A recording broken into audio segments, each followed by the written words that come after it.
Hi everyone, welcome to the Whiteleyverse with me, Connor Whiteley, for another daily short story. Now, before I start today's story, please remember to like, comment and subscribe to the channel so you don't miss any new content, and the engagement really helps the Whiteleyverse with the YouTube algorithm.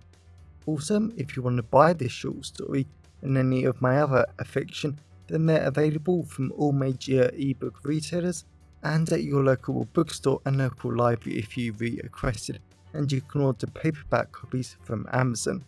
Now, here's today's short story.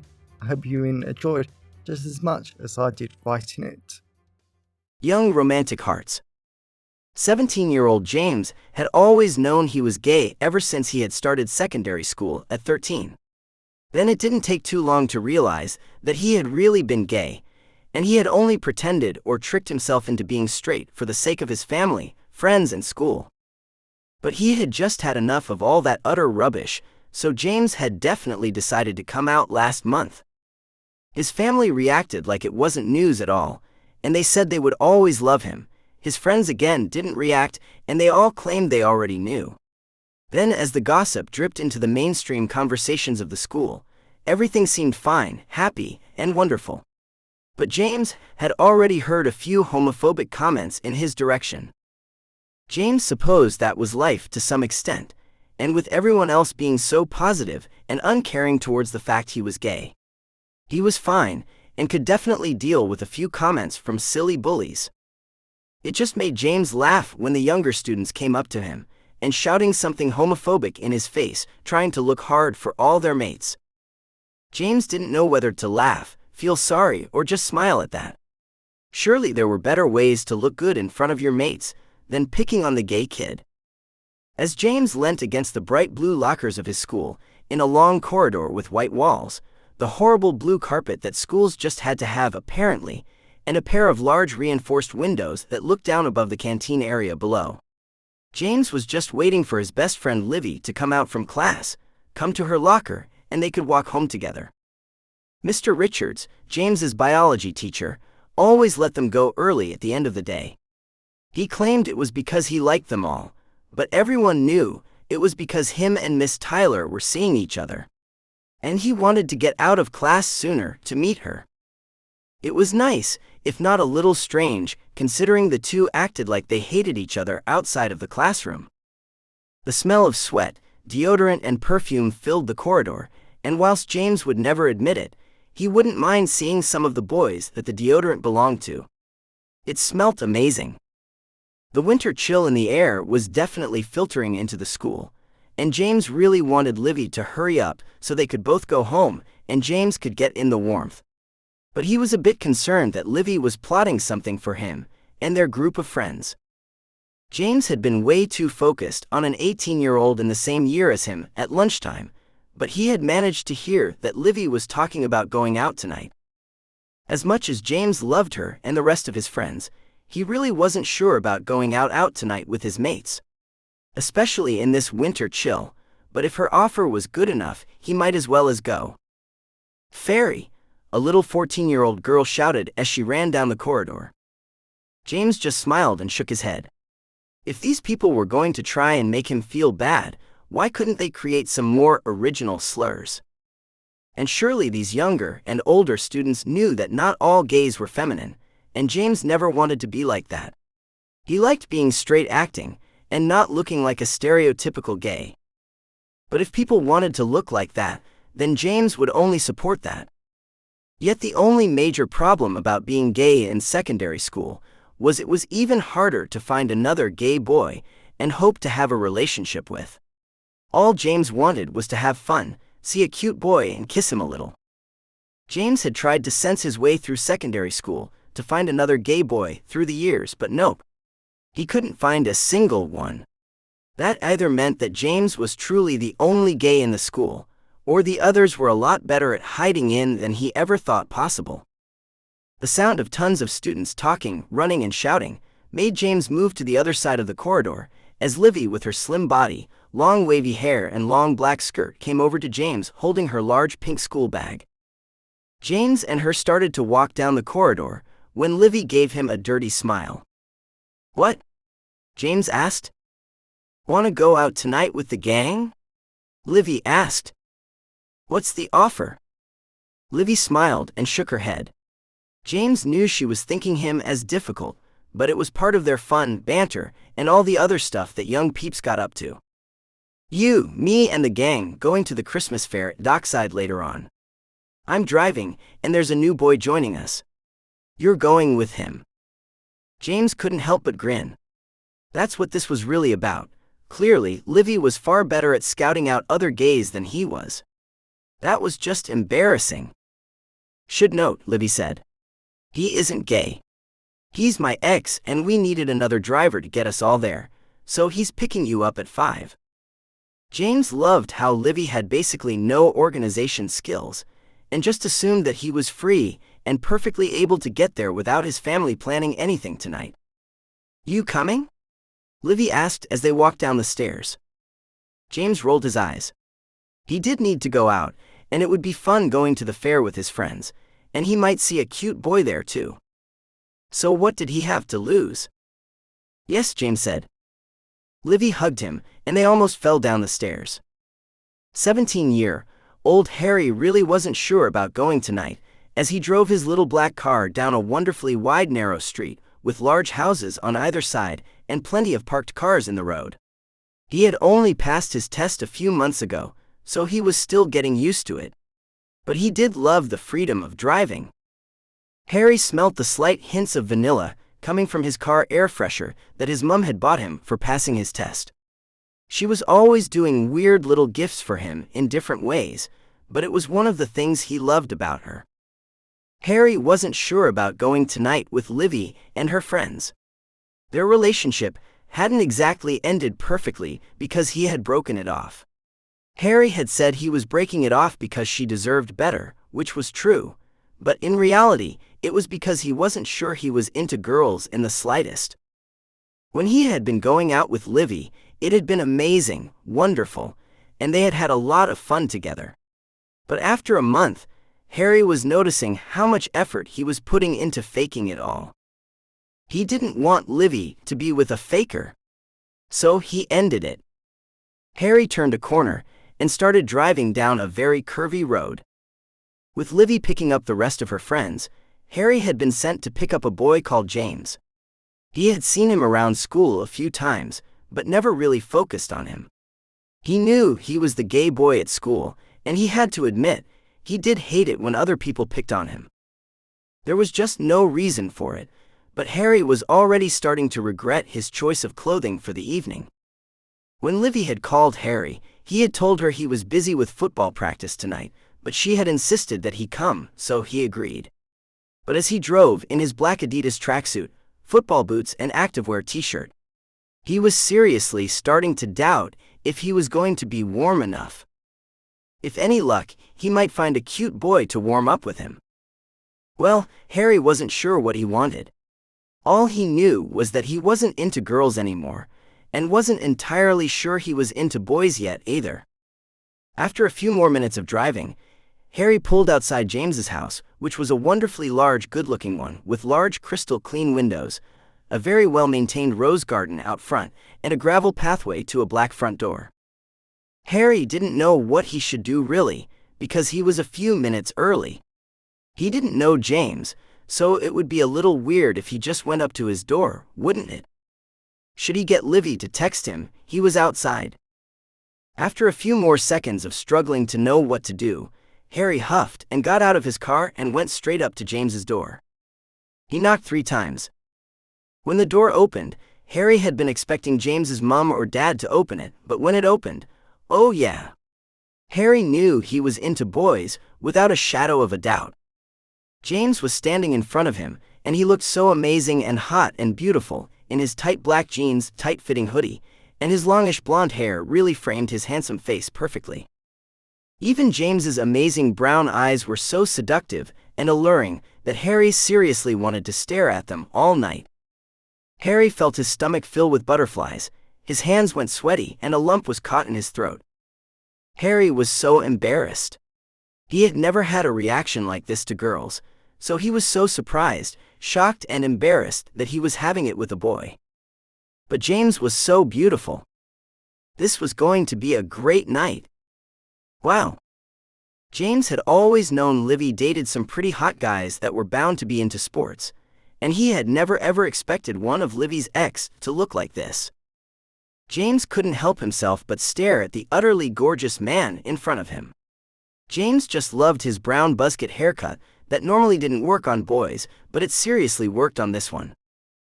And James couldn't get over how amazing this boy looked in his Adidas tracksuit, footballs, and he was just flat out amazing.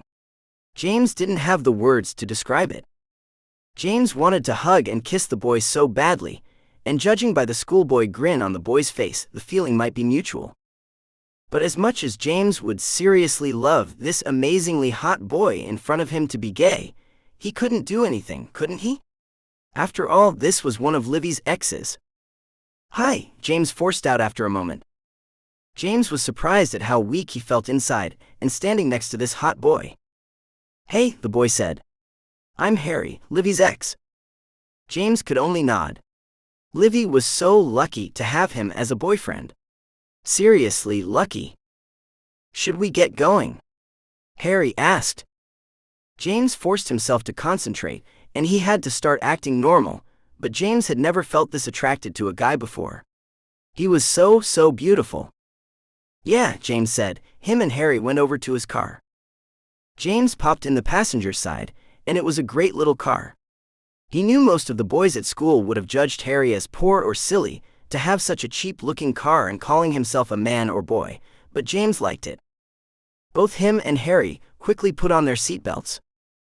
As Harry turned on the engine and they started driving off, James seriously had to fight the urge not to stare at Harry the entire way. It was a 20-minute drive to the fair, and James was definitely going to make that time pay. He wasn't going to waste this alone time with such a gorgeous boy for a moment. But he should probably at least get to know him a little first. "Thanks for picking me up. You have football practice for something?" James asked. Harry had such a beautiful smile. "Yeah. I do football practice on the school team, just finished practice when I had to come here. I'll probably change when we get there." "Please don't," James muttered involuntarily. "Why not?" "Crap." James had no idea that he had been that loud, or Harry had extremely good hearing. He was so hot, and James had just about said the gayest thing he could to this hottie. James said, trying to think of an answer. "Because I know Livy really wants to see you, and you don't want to delay her, do you?" James saw Harry frown a little, and he couldn't help but wonder if Harry had wanted the truer answer, the one about James finding him extremely hot in that sportswear. "No. No one keeps Livy waiting, do they?" Harry said. They both laughed, and James felt a rush of butterflies fly through him at the amazing sound of James's laugh. Even if Livy took Harry away from him for the rest of the night, James was definitely going to enjoy and savor these next 15 minutes with this insanely hot and beautiful boy. After 3 hours, the amazing fair with all its attractions, lights and music was finally starting to die down, and Harry loved it how James hadn't left his side since they got out of the car. Well, Harry wasn't exactly sure who had been following who. Sometimes it was definitely James, but other times Harry had purposefully got with James on rides that the others didn't want to. The Dodgers were probably Harry's favorite, with him and James driving the car together. When another car crashed into James or Harry would crash into the other, and Harry loved it. They were both constantly laughing, smiling and joking with each other. One of the great things about Dockside was that there was a large wooden pier on the far side of the fair, filled with unmanned grabber arcade games. Right where Harry was standing was in front of a large row of 10 of them, with a wider range of different themes from Mario to the latest blockbuster to the various superheroes of the different universes. James was trying to get a little superhero-themed teddy bear out of the grabber, and he was so cute to watch. The winter chill blew off the river below them, and he noticed James was shivering a little in just his hoodie. Thankfully, Livy and the others had gone home ages ago, leaving just him and James alone. The fair officially closed at 9, so they had about another half an hour left, and the wonderful smell of candy floss, mince pies, and mulled wine was definitely a reason to stay, even if him and James couldn't have any of the wine.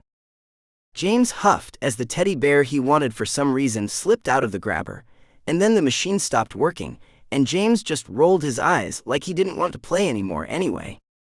As he stood up from playing the machine, Harry felt his heart skip a few beats, as James just looked so beautiful as the bright arcade lights lit up his handsome, beautiful face. Then Harry and James slowly walked over to the edge of the pier, and leant against the icy, chilled wooden railing of the pier, and stared out over the rough river before them. There was just something so peaceful, relaxing, and perfect about being there with James. Harry never wanted this moment to end. There was just something so romantic about standing here alone together, away from all the eyes of the other kids at school, and watching the little lights of boats in the river and the lights of houses on the other side. Harry moved closer to James and rested his head against his shoulder. Harry loved the electricity that zapped between them, and James rested his head against his too. "I don't want tonight to end," Harry said, lifting his head back up and looking into James's stunningly beautiful eyes. James's smile was equally stunning as his eyes. "I didn't think Livy picked gay guys," James said, smiling. Harry laughed. "I didn't either. But I'm enjoyed tonight, and I really don't want it to end." James gave Harry a perfect little grin that melted Harry's heart. "I want to kiss you so badly," James said. Harry felt his stomach fill with the most butterflies he had ever felt before. He wondered if his stomach was about to burst. He had never done that before. But Harry looked around, not because he was embarrassed or ashamed of wanting to kiss James, but because deep down he knew he wanted people to see him being his true self. No one was about. That was probably for the best, considering he hardly needed the gossip going round school if he wanted to become football captain. But he so badly wanted James to kiss him. "Go on then," Harry said, grinning. James's smile deepened. "You don't have to say it. I know it could hurt your footballing, and—" Harry wrapped his arms around James and kissed him. Harry had kissed a lot of girls in the past, but nothing felt as right as this, and wow. James seriously knew how to kiss. Harry quickly forgot about not wanting this night to end. He really didn't want this amazing kiss to end. And Harry just knew this was going to be the first passionate kisses of many. A few weeks later after Christmas but before New Year, James had his arms wrapped around Harry, who was sadly in his amazingly hot jeans and white t-shirt, and not his insanely hot sportswear, as they both laid on James's big single bed, after having dinner with James's parents, talking about their Christmases and watching a film together. As the film ended and both the lovers just laid there in silence, James couldn't believe how amazing the past few weeks had been. James had wanted to find another gay boy at school, and he really had. He had found a beautiful hot boy that made him feel amazing and loved. Something no girl ever could. And James was amazed and excited and happy to see how Harry had become more confident in the past few weeks. They had spent so much time together, and they knew they were never going to get bored of each other, because they really did love each other. As James had suspected, and it was Harry's idea actually, Livy had always suspected that Harry was actually gay, so having him pick up James that night was a part of a plan to make the two boys fall in love. James was amazed that it had worked, but he was so glad that it had. Thankfully, it turned out that both James and Harry were as romantic as each other, and James loved having someone else making him feel special, beautiful, and great whenever they went out. Even James's parents loved Harry, and his parents loved James. That was something that he hadn't expected. He didn't know why. He just did. So as the film ended, it just stopped on the TV, and neither James nor Harry moved. James was more than happy about that, because he seriously loved having Harry in his arms, and Harry holding him back. After so many years of hiding himself, lying to himself, and just denying himself what he knew was right, James was so happy that he was finally living his truth with such a beautiful, sexy man.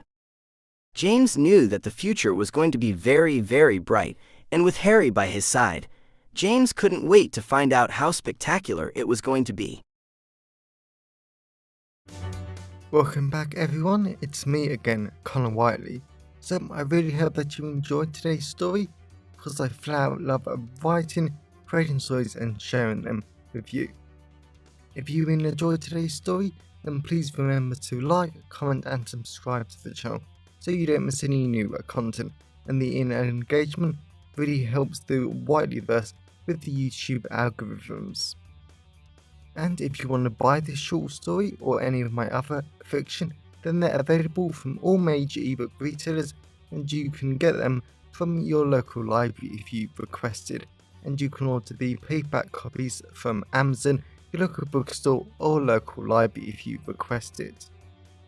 Lastly, if you want to support the channel on a one-off basis, then you can now buy me a coffee at buymeacoffee.com/Connor Whiteley. Also, if you know anyone who would enjoy today's story, then please share it with them. I'm always really grateful when you wonderful people help spread the word about the channel. So, thanks for watching the Whiteleyverse, and I'll see you again soon. Have a great day, everyone.